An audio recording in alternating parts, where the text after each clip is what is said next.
Hi, my name's Phil Trickey. I'm CFO of Yamaha Motor Manufacturing Company, and I've been on the Chamber Board for about 3 years. Welcome to the new board member meeting discussing Robert's Rules. I really don't know how I got stuck as the Robert's Rules expert, but once you're tagged, you're it, and there's no out until you find somebody else. So try with all diligence in the future never to use any of the things I tell you here, or you too could be tagged as a Roberts expert. So, who the heck is Robert? Henry Martin Robert was an engineer in the Army who was asked to preside over a meeting at his church.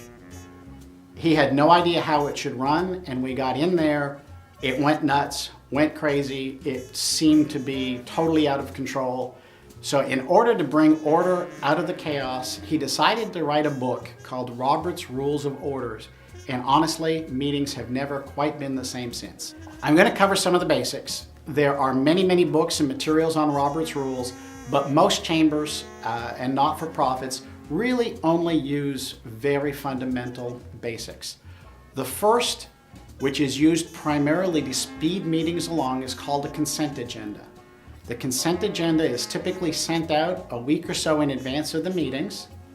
People look at the information, it's normally not controversial, and then it's voted on without discussion. That's the key, no discussion, by consensus at the beginning of a meeting in order to speed things along. If anyone has an issue with something on the consent agenda, they ask to move it off the agenda and deal with it in the normal agenda. Once you're into the normal agenda, in order to speak to the group, you actually have to obtain the floor. That is where the presiding officer, typically the chairman, would recognize you and tell you that it's your turn. Most groups get this completely backwards, but before something can be discussed, there has to be a motion on the floor. That is generally done by somebody saying, Mr. or Madam Chairman, I move that, and then you list out your proposal, either in writing or verbally. At that point, a seconder has to say, yes, I agree that's important, and we want to talk about it. Then you have a concise topic for which the discussion should focus. Most groups, including ours, tend to have a discussion, and then at the end of the discussion, somebody calls a motion and says what we want. The reality is when you do it that way, you end up with a lot more tangents, a lot more confusion. By having the motion first, the discussion gets focused and the meetings move along a lot more quickly. Amending the motion.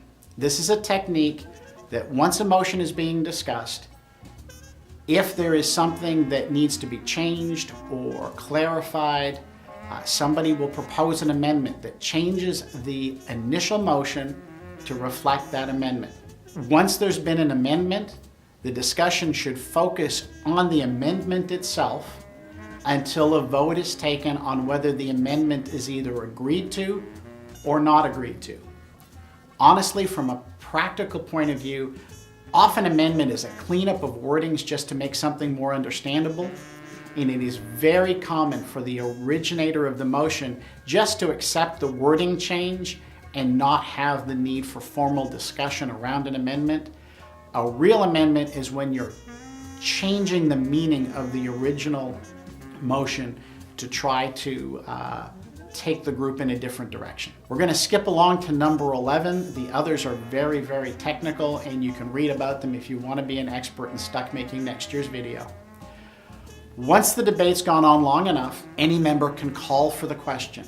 This is a separate vote to decide we're going to end the debate and that we've had enough discussion and we're ready to move on. Then a vote is taken at this point of whether we're ready to vote. Then you move on and actually vote on the amendment or on the motion itself. A motion to table. A motion to table stops the debate on a current item. Usually happens if you're running out of time or if there's more pressing matters or it's obvious that a consensus isn't going to be able to reach and more information is needed. Generally, a tabled motion ends up coming back at a subsequent meeting or often never comes back at all. And the most important thing to remember in Robert's Rules of Order is the motion to adjourn. This is the motion at the end of the meeting that lets you go home. There's a whole lot more detailed rules if needed. There are many, many books on the subject of Robert's Rules. Most, if not all, experts on Robert Rules are really annoying people. And if you ever hear yourself using the phrase, "Mr. Chairman, I need a point of order," like it or not, you're an expert. Hopefully this helps simplify Robert's Rules. They're an attempt to bring structure to a meeting, focus, and give the chair a chance to get through what are normally crowded agendas in a short amount of time. Thank you.